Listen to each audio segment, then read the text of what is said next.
Hello and welcome to my channel. Today I am going to show you how you can reduce your shipping cost on AliExpress. To do that, first go to your Google and open AliExpress.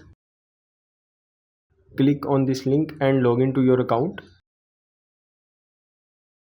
To reduce the shipping cost, first we have to find the products whose shipping costs are zero.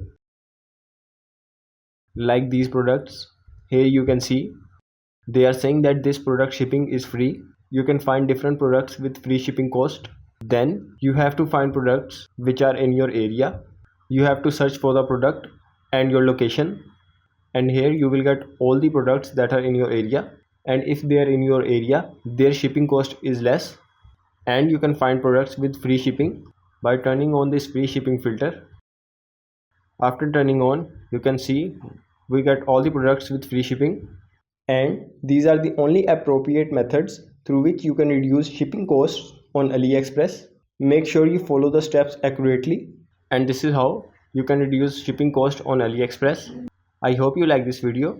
If you find this video helpful, please like and subscribe to our channel, and we will see you in our next video.